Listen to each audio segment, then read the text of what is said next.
اچھا یہ بزرگ ہمارے پاس بیٹھے ہوئے ہیں، یہ سامنے یہ جو ارکد قلعہ ہے اس کی جو اندر آبادی ہے اس کے رہائشی ہیں. تو ہاں جی سر آپ کا نام کیا ہے؟ میرا نام حوالدار نظام الدین. حوالدار نظام الدین. میرے والد صاحب بھی آرمی سے ریٹائرڈ ہیں. جی اس کے متعلق آپ کیا کہیں گے، کتنا پرانا ہے خاص طور پہ یہ گاؤں جو ساتھ بسایا گیا؟ اس کا اصل میں کوئی خاص اس کا تاریخ نہیں ملتا ہے. ٹھیک ہو گیا. کیونکہ پہلے تک کوئی خاص تعلیم نہیں تھا. ٹھیک ہے. کوئی تاریخ کا کوئی کتاب نہیں ہے. ویسے ایک دوسرے سے سنی سنائی بات یہ ہے، یہ کوئی 12 مہینے 15 مہینے سال 1000 سال سے زیادہ ہے. 1000 سال سے اور زیادہ. صحیح ہو گیا. لیکن پتہ اس کی تاریخ صحیح ہو گئی. اور یہ اسی وقت بسایا گیا جب یہ قلعہ بنایا گیا تھا یا نہیں اس سے پہلے کہ یہ بہت پہلے. صحیح ہے.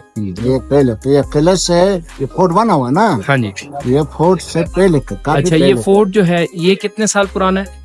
یہ کہتے کوئی 900 950 900 950 سال ہے. صحیح ہو گیا.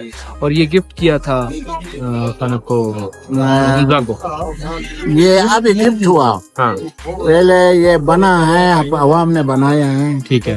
ابھی اس کو گفٹ کیا ہوا. یہ اپنا میرا حمزہ کا تھا نا. ٹھیک ہے. اس کی ملکیت تھی. اب اس نے ہمارا اس کریم آقا خان کے ہم امام کو گفٹ دیا ہوا ہے. اور یہ ساری جو اندر انتظامات ہیں یہ انہی کی طرف سے. ہاں وہ جو ٹکٹ کر لیتے نا. ہاں جی.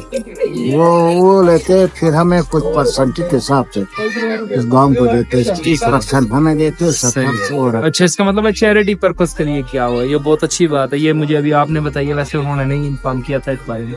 کس چیز کا مطلب یہ چیریٹی کے بارے میں مطلب یہ کہ وہ ان سے جو ٹکٹ وغیرہ ہوتی ہے ان کا کچھ پرسنٹ آپ کو دیا جاتا ہے. کا مرمت ہوتے. ہاں جی بالکل. یہ گلیوں کا یہ ہے نا وہ مرمت ہوتے اس کے لیے ہمیں 30% دے دیتے. بہت شکریہ جی. جزاک اللہ. اللہ تعالیٰ آپ کو جزائے خیر دے.